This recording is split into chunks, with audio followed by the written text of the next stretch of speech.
60% of Americans plan to attend a barbecue this 4th of July holiday weekend, where some 150 million hot dogs will be eaten. Which brings us to one very special jumbo dog and 12 college grads who have landed a very unique first job, driving an American icon across the country. Before they give you the keys to go hot dogging all over the U.S., these 20-somethings are grilled on their driving skills. It's training that has always been off limits to cameras until now. Chris Van Cleve has the story from Madison, Wisconsin. Take a moment, realize what's occurring. Yeah. This is an iconic moment. You're about to drive the Frankmobile. Yeah. So let's go. It's happening. This is the very first time Sam DeLotte has been given the keys to his new company car. But it's not just any car, it's an American icon. Look good on the turn. A computer science major from Purdue, he's one of 12 recent college grads who will spend the next year crisscrossing the country as Frankfurters, the lucky dogs behind the wheel of the Oscar Mayer Frankmobile. When I say this is a dream country, I mean it. Like, holy cow. They beat out about 2,000 other applicants to drive a 14,000-pound, 11-foot-tall, 27-foot-long hot dog. That's the equivalent of laying out 60 hot dogs end-to-end, stacked 24 francs high. How is this thing to drive? So yeah, I've never driven anything like the Frankmobile. I kept catching myself looking, trying to see the rearview mirror, and there's nothing there. So it was definitely a learning curve there. Felt great. There are actually 8 Frankmobiles in existence. 6 are on the nation's roads at any one time. In teams of 2, these Frankfurters will steer them to about 1,200 appearances.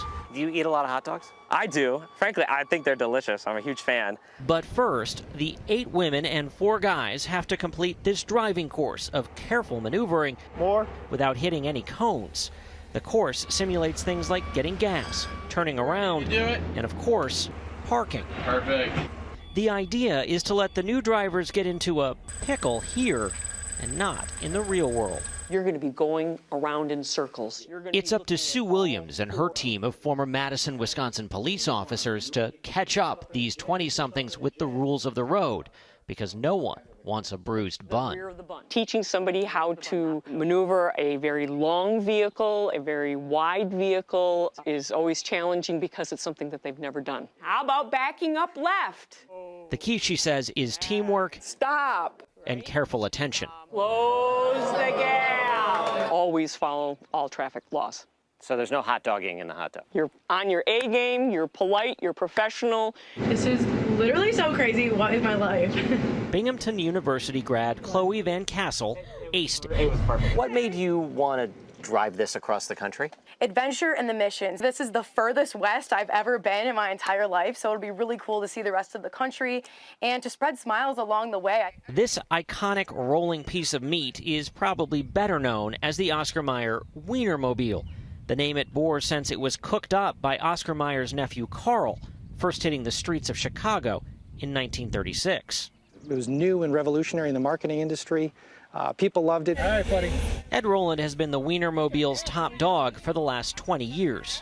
After the Great Depression, when people really needed a little bit of joy and a little bit of a smile in their life, he thought this would be a great way to get out there and spark smiles. Rumor has it the original Wienermobile was recycled for its metal to help the war effort in the early 1940s.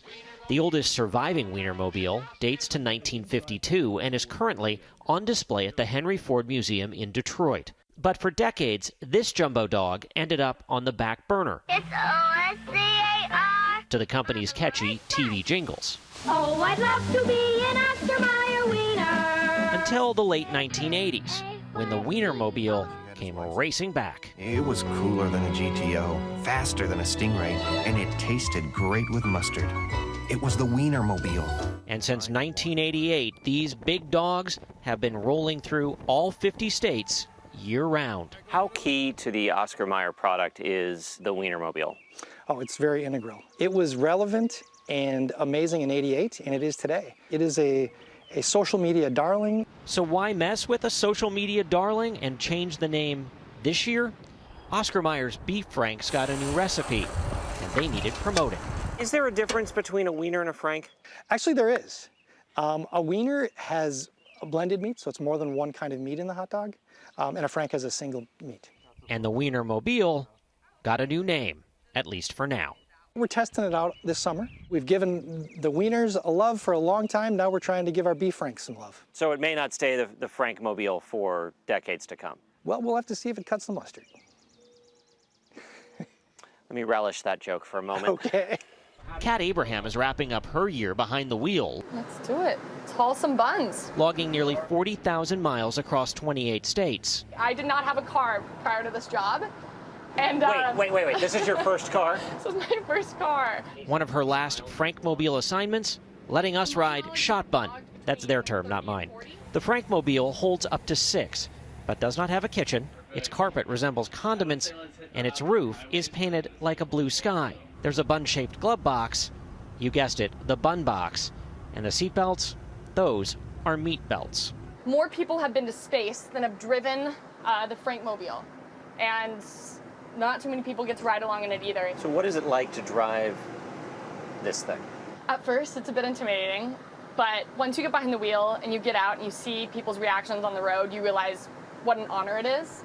Our whole job, really and truly, the mission is to make people smile every day. I like to tell the hot doggers every single day they're making new I Remember Whens, because that's really what it's about. It's those memories, those connections with the people and our fans. And to be frank, just about anywhere they go, heads turn and the fans come, cameras in hand, to get a shot of this barbecutie making one of those moments. Cheesy weenie!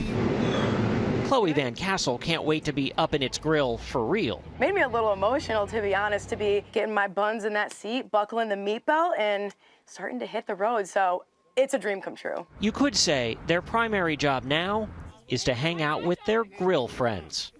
For CBS Saturday Morning, I'm Chris Van Cleve in Madison, Wisconsin. The puns! I The know. Did puns! he think about all of those before he went out to talk to everyone? I just love all the ladies behind the wheel. Grill Friends was good. That Girlfriends was good. Why do they have to say on the side of the Frankmobile, don't lick it? Maybe people try to Like, lick do it. people really try to lick it? They don't try to take a bite. It doesn't say It, don't li- try to it's, take a I mean, bite. it says that on the side. I don't know. Put your bun in the seat and buckle in your meat belt. Yeah, there it is. We got little, We got What are little you whistles. doing there? Nice. That was a good Them whistle. apples. KVC, that was a fantastic piece. It really was fun.